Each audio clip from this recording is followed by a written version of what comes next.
Avez-vous déjà ressenti une douleur émotionnelle qui vous empêchait de vous sentir bien dans votre peau et de vivre pleinement votre vie? Vous êtes peut-être victime de blessures affectives qui vous empêchent de vous épanouir dans votre vie sentimentale, amicale ou professionnelle. Mais comment se libérer de ces blessures pour se reconnecter à soi-même et aux autres? Guérir de ces blessures affectives pour se réconcilier avec l'amour et revivre l'amour avec le Père Jean-Raphaël Marie Tonouji.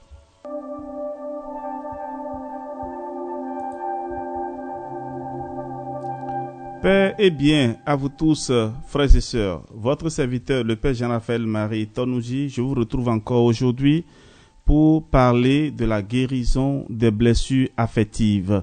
Nous continuons donc notre parcours et aujourd'hui nous allons parler, la dernière fois nous avons parlé de l'évitement et cela fait partie donc des conséquences des blessures affectives. L'évitement, les personnes ayant des blessures affectives peuvent également avoir tendance à éviter les situations qui pourraient leur rappeler leur douleur émotionnelle passée. Aujourd'hui, nous allons continuer notre parcours et je voudrais demander déjà à chacun de vous de ne pas baisser les bras. Et chaque fois qu'un événement ou un fait dont je fais mention vous rappelle quelque chose dans votre vie, prenez note, écrivez quelque part et petit à petit, vous allez recevoir les conseils pour éviter de tomber encore dans ces blessures. Alors, l'évitement peut sembler une solution temporaire pour faire face à la douleur émotionnelle. Mais cela peut également entraîner une perte de joie et de spontanéité dans la vie. Les personnes évitant les situations peuvent manquer des opportunités importantes de croissance personnelle et de connexion émotionnelle avec les autres. Donc, on ne peut pas fuir son passé. Il faut faire avec, il faut prendre ça en main et se dire oui, j'affronte mon présent pour préparer le futur. Alors, nous allons parler maintenant des problèmes de confiance en soi. Qu'est-ce que c'est? Les blessures affectives peuvent également entraîner des problèmes de confiance en soi. Les personnes ayant des blessures émotionnelles peuvent se sentir incapables de réussir ou de réaliser leurs objectifs, même s'ils ont les compétences nécessaires pour le faire. Elles peuvent également se sentir peu sûres d'elles-mêmes dans leurs relations et leur travail et avoir du mal à se faire confiance. Les personnes ayant des blessures affectives peuvent également avoir des croyances négatives sur elles-mêmes, comme le sentiment d'être inutile ou indigne d'amour et de bonheur. Cela peut les empêcher de prendre des risques, d'essayer de nouvelles choses et de se développer personnellement et professionnellement. Ce sont des rappels, nous en avons déjà parlé. Et à présent, je voudrais parler des émotions intenses. Qu'est-ce que c'est? Les personnes qui ont des blessures affectives peuvent ressentir des émotions intenses telles que la colère, la tristesse, l'anxiété, qui peuvent parfois être déclenchées par des événements mineurs. Ils peuvent également avoir des difficultés à gérer ces émotions, ce qui peut entraîner une détresse émotionnelle importante. Alors, il y a certains, pour des choses de rien du tout, ils se mettent en colère. C'est d'eux qu'il s'agit ici. Et ils doivent faire un effort sur eux-mêmes, un travail supplémentaire sur eux-mêmes, pour ne pas se laisser envahir par ces émotions négatives. Alors, les blessures affectives peuvent également avoir un impact sur les performances professionnelles d'une personne. Les individus peuvent avoir du travail, c'est-à-dire ils peuvent avoir du mal à se concentrer au travail et à être motivés dans leur travail, ce qui peut entraîner des problèmes de performance. Ils peuvent également avoir des difficultés à interagir avec leurs collègues ou leurs supérieurs hiérarchiques, ce qui peut nuire aux relations professionnelles et à la progression de carrière. Alors tout ceci, je suis en train de peindre tout le tableau et vous allez faire l'effort maintenant pour vous retrouver et commencer à vous rendre compte que oui, il y a quelque chose qui est là. Il y a certains qui ne se rendent même pas compte et compte tenu de ce qu'ils vivent, ils ne se rendent pas compte que la cause vient au fait de ces blessures affectives-là. Donc, il faut prendre conscience des causes pour pouvoir analyser donc les conséquences et trouver maintenant les voies de sortie. Alors, j'avais promis de parler des troubles alimentaires. Les blessures affectives influencent aussi ou bien créent aussi des troubles alimentaires. Alors, les blessures affectives peuvent également être liées à des troubles alimentaires tels que l'anorexie, la boulimie ou la compulsion alimentaire. Bon, je vais expliquer l'anorexie. Et on n'a pas envie de manger. On n'a pas du tout envie de manger. Et la boulimie, c'est quoi? C'est de manger tout ce qui passe devant nous. Il y a même des enfants, et compte tenu des blessures affectives, elles mangent même au lit. Elles mangent même en dormant. Alors les parents doivent beaucoup faire attention à la manière dont nos enfants se comportent. Alors, les filles en particulier qui souffrent de boulimie et mangent à tout moment, elles grossissent exagérément, elles souffrent du surpoids. C'est-à-dire, le poids qu'elles ont n'est pas proportionnel à la taille et à l'âge. On peut parler aussi de l'obésité.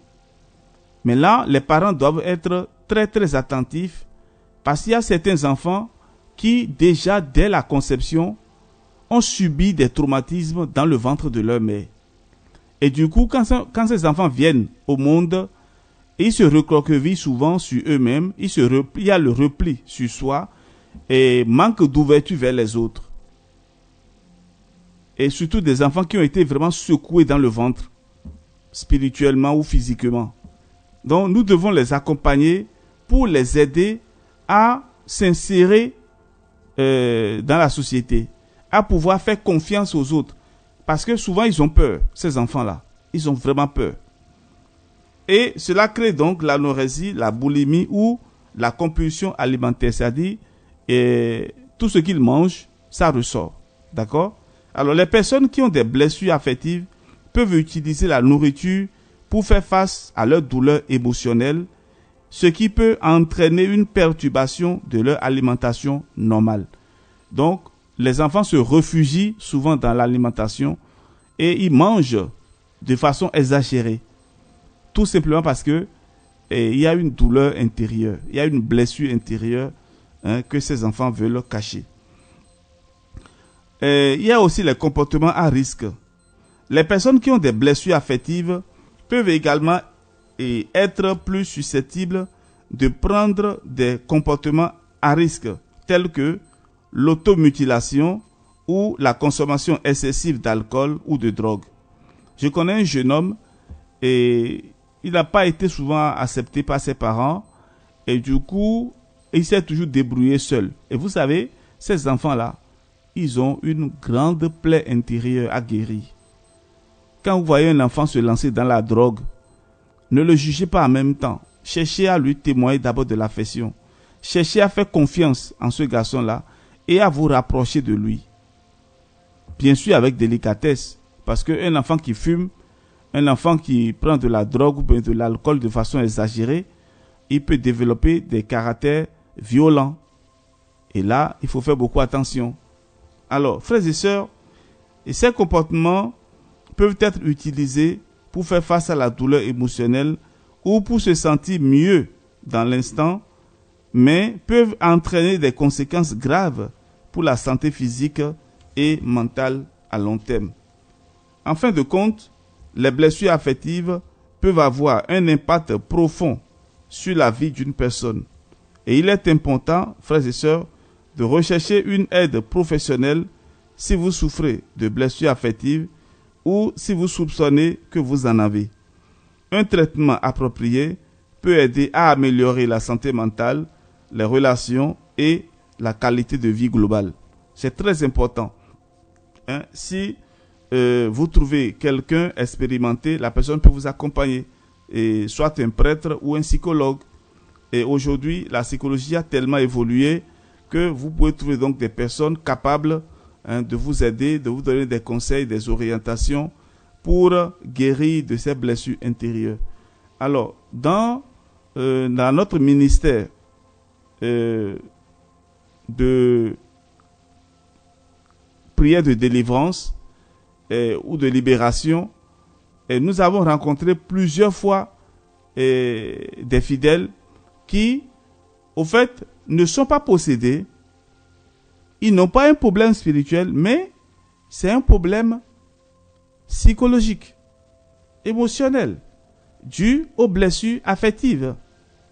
Et du coup, quand on n'est pas conscient des causes de ce que l'on vit, on reste dans l'ignorance et on végète dans les difficultés et dans la douleur.